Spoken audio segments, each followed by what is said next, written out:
na, dali. Eto na nga! Eto na ang mga marites, kaya i-chika mo na, dali. Eto na ang latest! La la la la la la la, i-chika mo na, dali. Eto na ang latest! La la la la la la la, i-chika mo na, dali. Eto na ang latest!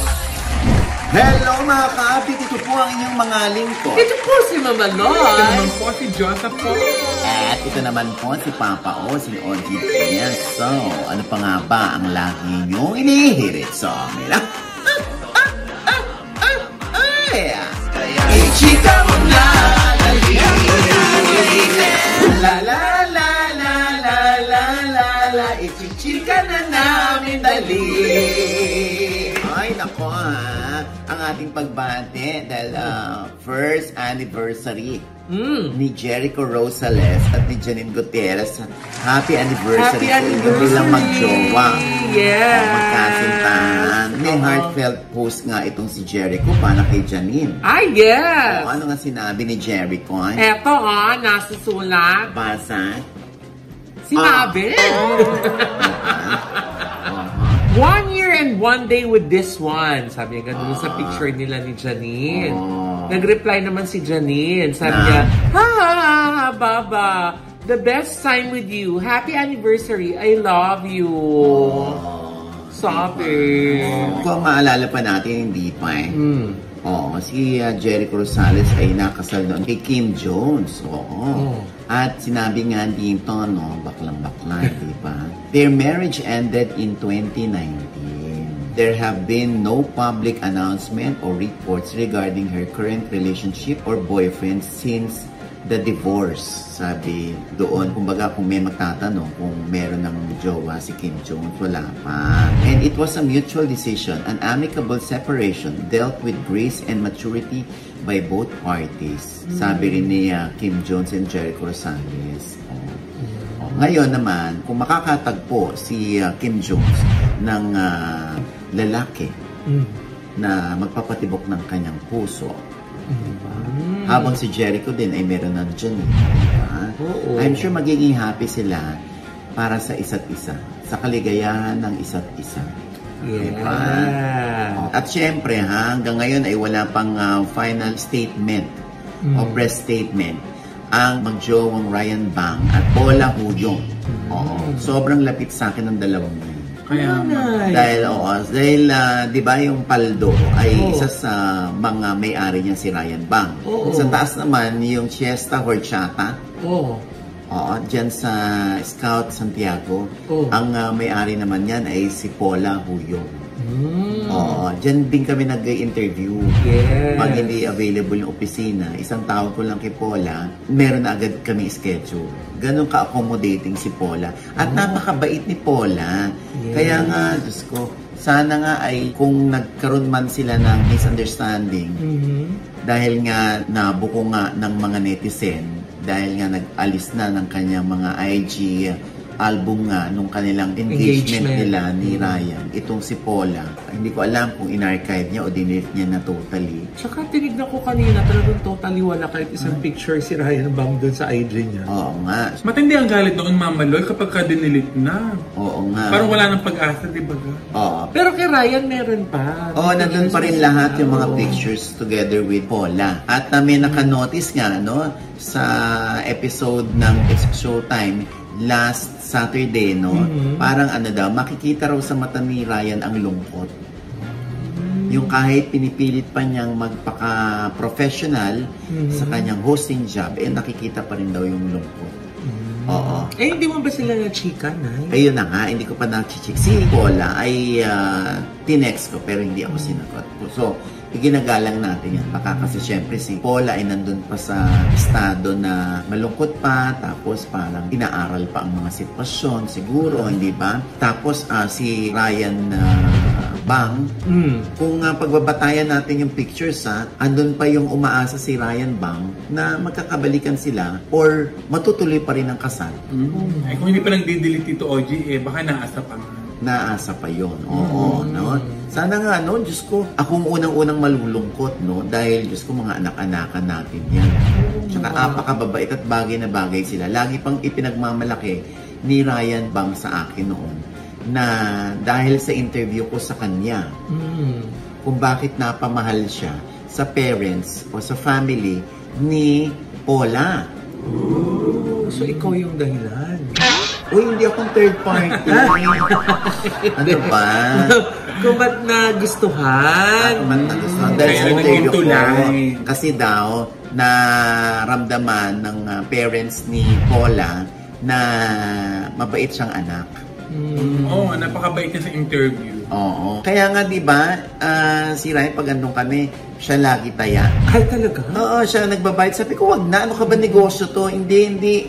Kasi dahil sa'yo, Mama Ogs, gusto ako ng pamilya eh. Ay, ganun yung pagkasabi? Oo, gusto ako ng pamilya eh. Kasi napanood nila interview mo. Oo, kaya ako bahala. Tapos si Ryan yung kawawa. Siya magbabayad lahat.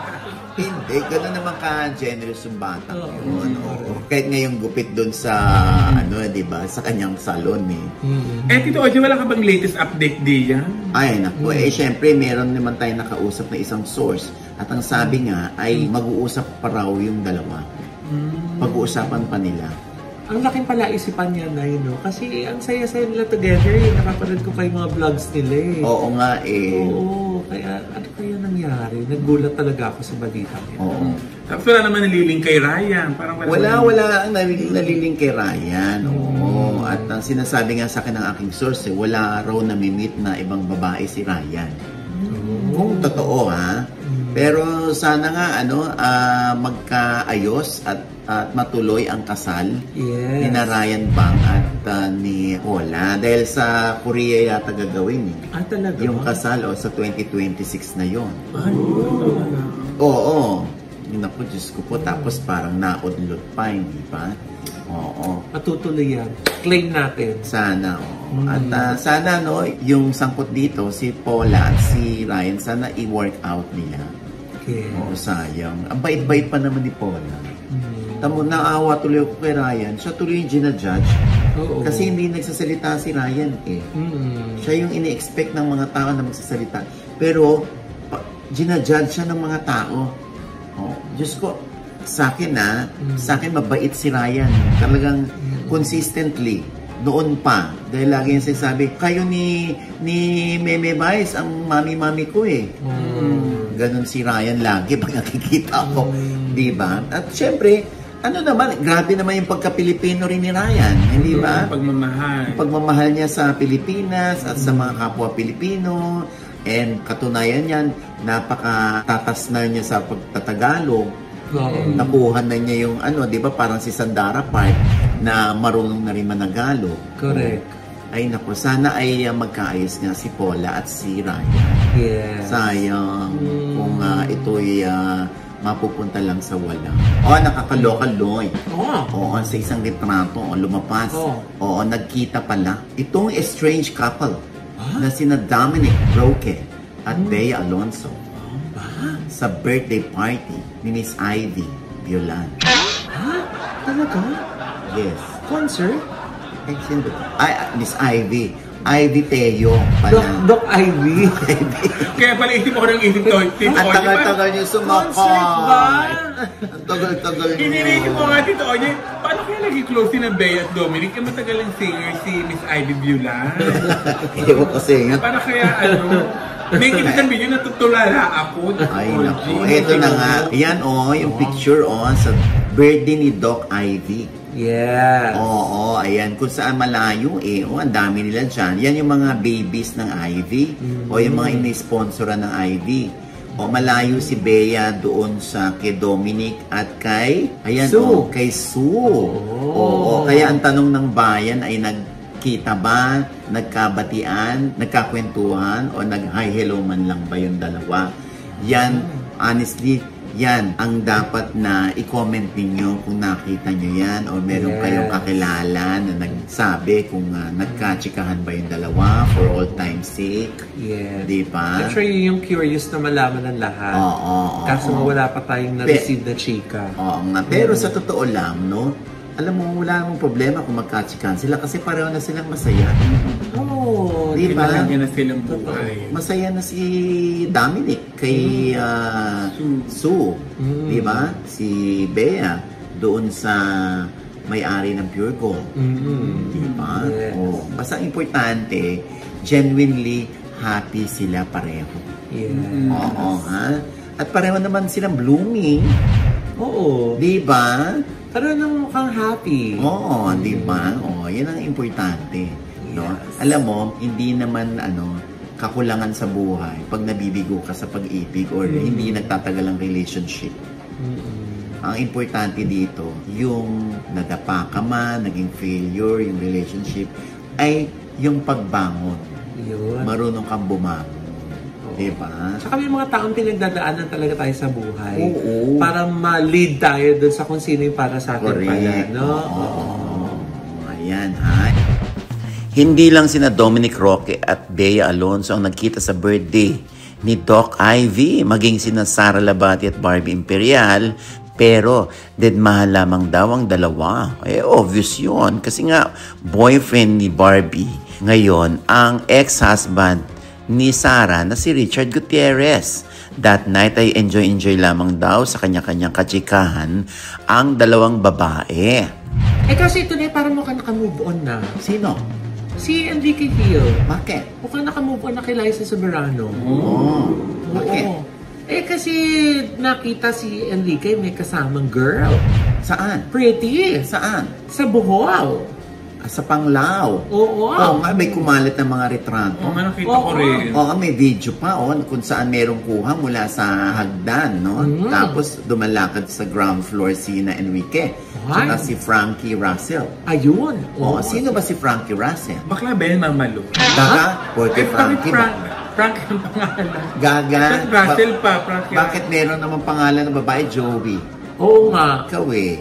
At saka yung Frank, yung babae naman talaga yun. Pag Frank, yun yung kasi may Russell pa eh.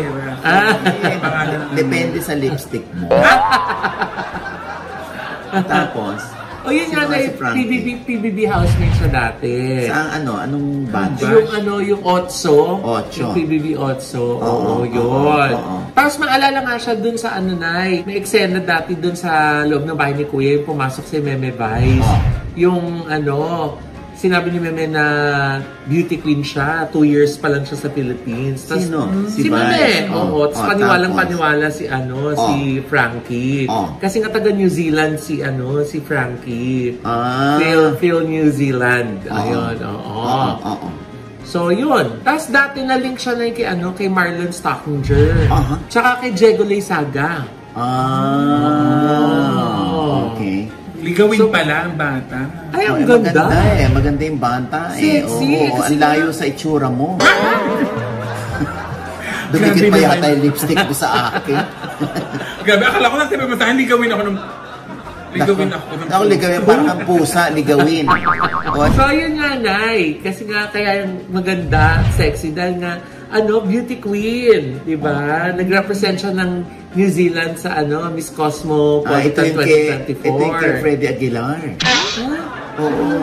New Zealand ka sa mundong ito. Ay, hindi! Nang isilang yun na. Naisilang ba yun? Ito New Zealand. Tapos, So, ayun na nga. Ang dami ng mga matanglawin na sinasabi na ito na kaya ang bagong pag-ibig ni or exclusively dating na ba sila? Alam mo, timing niya, nung sa Can I Come In? Doon sa interview ni Liza. Yung mahaba na naging controversial, yung nagtatatapon siya ng cake. Ang inamin niya doon na wala na sila ni Enrique Hill at ayaw lang ni Enrique na ipasabi o ipa-announce sa kanya na split na sila since October 2022. Diba? Baka yun na yung hudyat para maisip o ma-realize ni Enrique Hill na, oops, it's about time to move on. Feeling ko. So, kasi nag-move nga- on na siya by what? By meeting other girls. Dapat naman talaga ganun. Di ba? Kung nanatili yung friendship niyo ni Liza, so be it. Kung magkaibigan lang kayo, tapos kung gusto mo magmahal ng iba, ay di magmahal ka. Hindi rin naman siguro inaawat si Enrique Hill ni Liza na magmahal. Bakit naman naawatin? Oo. Eh, ba't naman nakawatin? Eh, kung meron naman siyang Jeffrey O, Mama Louie. Naku, wala nga nagtutukoy niya. Di ka tinukoy. Hindi pa ko alam. Ay, akala ko alam na lang. Talaga ba, Diyosa? Parang yun ang mga dinig-dinig ko. Akala ko sila na. Hindi pa ba? O anyway, actually yun ang hindi diniscuss ni Liza dun sa Can I Come In. Oo. Na? Oo. Kung meron na siyang bagong relationship.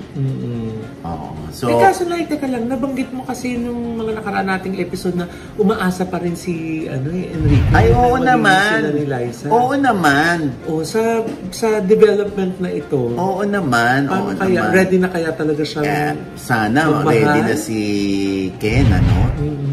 Ready na dapat si Ken. Kasi nga, ganun talaga ang buhay. Siguro, di ba, kung kayo talaga, sa ending kayo pa rin, di ba? Kumbaga, marami muna kayo mamimit along the way in separate lives, ika nga.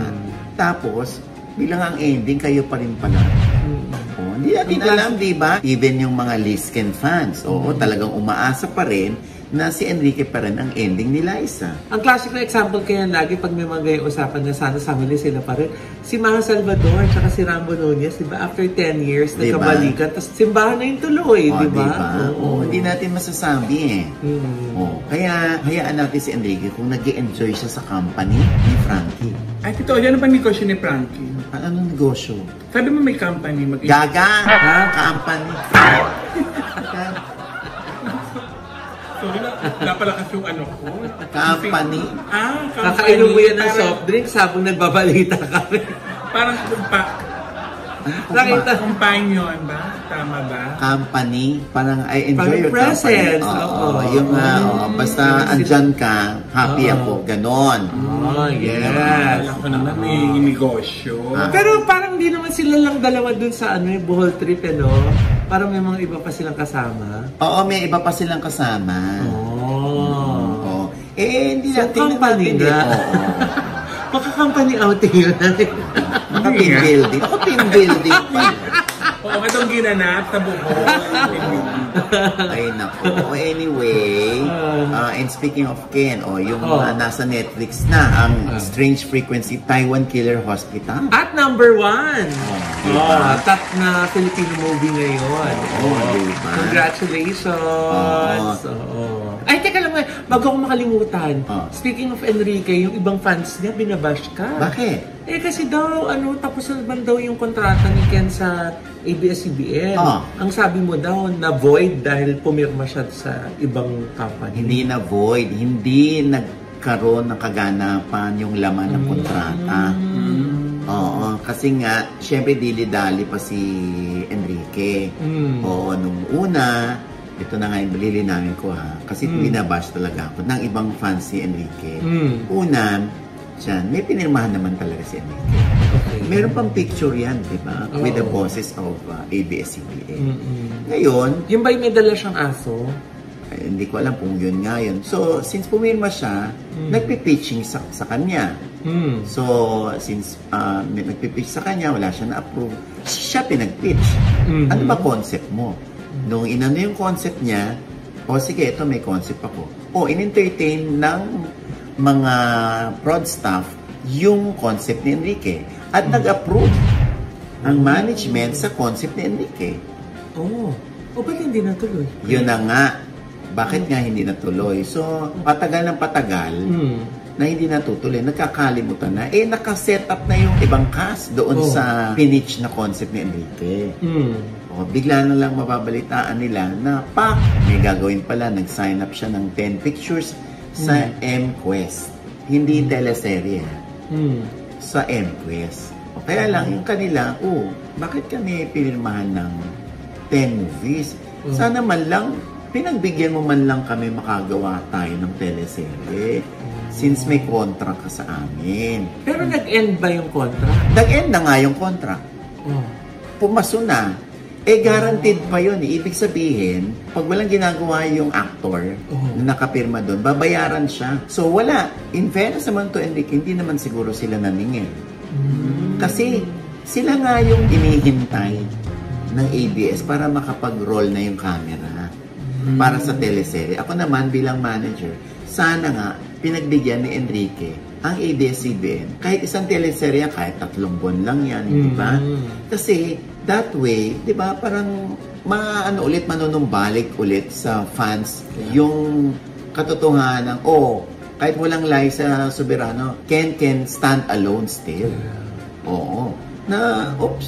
Enrique Hill pa rin yan. Kahit wala ng Liza Soberano. Kahit hindi mo yan i-love team at may kasama lang siya mga girls doon sa teleserye at hindi mo siya ipapartner doon, okay lang din. So again, si Enrique ngayon masusunod. Kaya lang ano na nangyari sa concept mo? Na hindi na natuloy. Wala naman ding habol yung ABS-CBN kung nag-expire na yung contract. Ang akin lang, sana hindi tayo nagsusunog ng tulay. Ako naman palagay ko hindi naman nagsusunog ng tulay si Enrique. Oo nga, tama dito, Oji. Tsaka wala naman ako nabalitaan na may nasunog na tulay. Ha? May nabalitaan ba kay Tito Oji? Ako may nabalitaan, Tito Oji, mga tulay na gumuho. Pero Flood control project yun. Buti nga may gumuho. Yung iba nga hindi gumugo dahil wala nga tulay. Pero nakuha yung pera. Ayun na nga. Nakaloka. ang mahalaga, walang nasunog na tulay. Diyos ko, nakakaloka ka. Ako talaga. Anyway, yun nga yung point ko. Na sana napagbigyan ni Enrique Manila yung ABS-CBN. Since concept naman niya yung nasunod. Wala na kayong pag-asa yun, Nay? Ayan ang hindi ko alam. Pero ano naman, syempre hindi naman din siguro nagsasara ng pinto ang ABS-CBN para kay Enrique, hindi ba? Syempre naniniwala pa rin ang ABS-CBN na Enrique can still make it even without Liza Soberano sa tabi niya. Di ba? Yun lang naman yun, kaya lang, di ba, biglang 10 pelikula, so wala na talagang pag-asa yung amin dahil 10 pelikula yung pinirmahan na co-prod pa si Enrique yata. Kaya yung mga fans si Enrique, huwag kayong magaling sa akin, di ba? Kahit naman kayo gusto nyo magka-teleserye si Enrique, di ba? Ako naman, point of view ng isang manager, mas maganda, bago simulan yung movie, dapat naka-establish na ulit si Enrique na nagte-teleserye siya. Anyway, yun lang naman. Huwag kayong magalit sa akin, Diyos ko. Nag-artista ba yung si Frankie? I think so, nag-artista yan dahil lumabas kay Kuya Boy Abunda. Yes. Lumabas sa PBB. Abay, ano pang purpose? Ba't ka sumasali doon? Ba't ka nag-guest doon sa kay Kuya Bo? Di ba? So, kasi, mag-artista yun. Kasi naisip ko baka mamaya, syempre yung mga Liz Ken fans, baka mamaya i-bash din yung ano yun. Mamaya pa naman. Mamaya pa ngayon. Mamaya pa.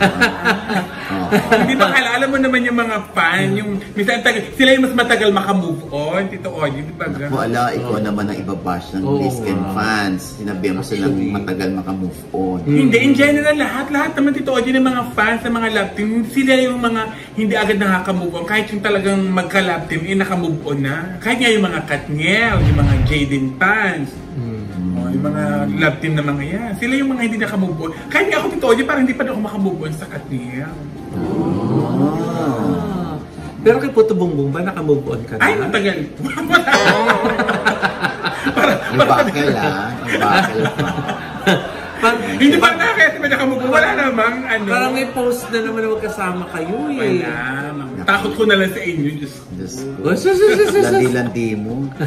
Tapos pag nakakagawa ka ng sa mga bebe boys, bigla ka maglilinis ng simbahan. Para makabawi daw siya. Lord. And with that, mga kaibigan, ito po ang inyong mga link. Ito po si Mama Loy. Mga nanonood po sa amin hindi pa namin subscriber. Please subscribe now na. Click nyo na po yung subscribe button na nandiyan sa ibaba. Siyempre pa, ang aming mga channel. Yes, sana manood at mag-subscribe po kayo sa channel ko. That's Mama Loy.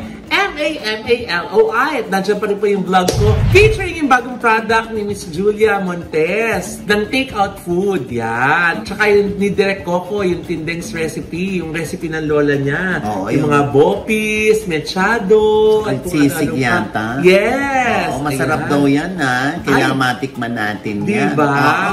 Kundi ako, lulusob na naman tayo sa sa beauty beanery. Ha? Ni Miss Rita ng Diba? Beauty Derm. Oo, Oo. dahil doon tayo kumakain sa Angeles City. Diba? Grabe yung beanery, oh. Kasama Oo. pa nga natin si R.S. Si R.S. Francisco. diba? Ayan, oh, talagang hindi tayo nagkamali, no? Yes. Nang pag-recommenda kay R.S. at sabi niya, magdadala pa ako ng mga friends ito. Ang sarap ng food. Diba? Oh, diba? Sabi ko sa iyo, but even the drinks, Yes. the health drinks. Yes. Darling, May collagen drink. Doon ba yung pink collagen? Buy one, take one yan. Ay, ang sarap. Oo, ha? Ayan, ako Kulay yan. pink. Correct, Oo. oo, ha? At syempre pa, John sa Mani Popcorn. Ay, syempre gusto kong pasalamatan ng Ideal Vision.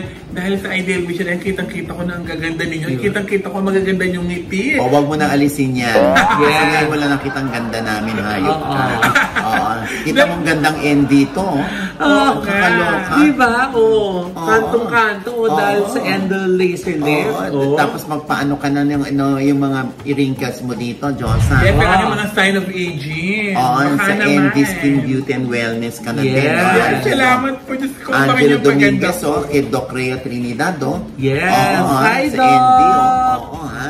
Gusto mo, may kaso ka ba? Ha? Ayan si Attorney Reggie Tong ng Ay, RT mo. naman, Tito Oy. Ha? At syempre, salamat din kay Dr. JC Solis ng Gorgeous Smile. Yes. At sa aming buhok ng Headway Vera Salon. Yes, Headway Vera Salon. Maraming salamat sa Nail Cocktails. Yes. For our nail care. Oo. Oy, naku ha, sa September 27 po sa New York. Oo, palabas na po ang How to Get Away from My Toxic Family. Ayan po, Yun. For your tickets, ayan, wala po kami dyan, pero mararamdaman yung para sa inyo talaga ang pelikulang yan ni Zanjo Marudo. Yes. Directed by Lau Fajardo and produced by OGB Production at Creative Den. At sa, ito na, noong September 7 sa Rome, ginanap ang screening ng How to Get Away from My Toxic Family. Oo, ha? Yes. Maraming salamat, ha? Ang Thank dami you pa. po. Diyos ko, ha? Abangan nyo, nasa Canada kami. 5 lugar dyan sa Canada ang pupuntahan namin ni Mama Loy. Yun. Para samahan kayong panoorin ng How to Get Away from My Yes. Toxic Family. Yan ay mangyayari sa Toronto. Wow. Yes, sa Toronto. Ayan, nandyan tayo, ha? Sa, meron tayong Montreal. Mhm. May Ottawa. Ay. Meron tayong Scarborough. Oh. May Mississauga. Oh. At sa Niagara area. Ayan, ha.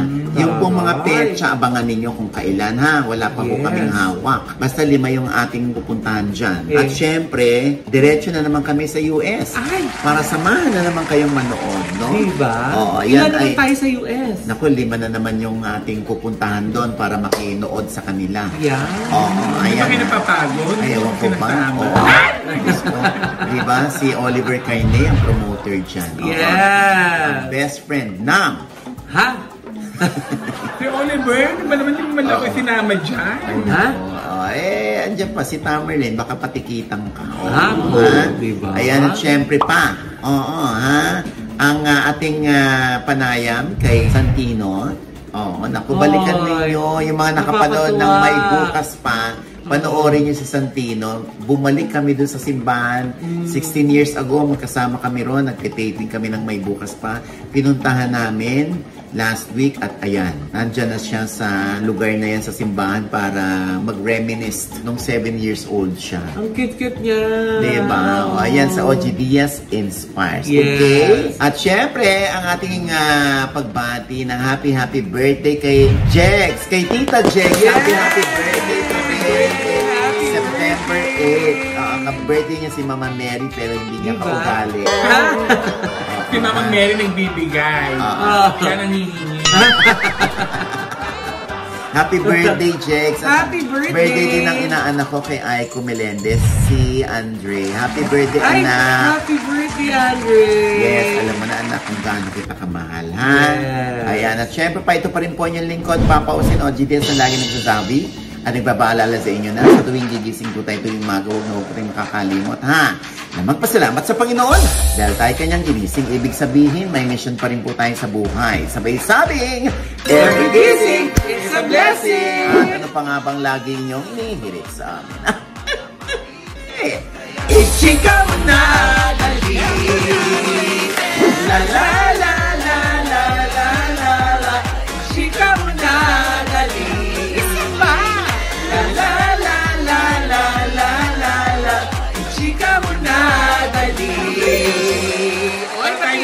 Caroline. Happy birthday sa nating ka-update, si Maydeen Galpagorin. Happy birthday!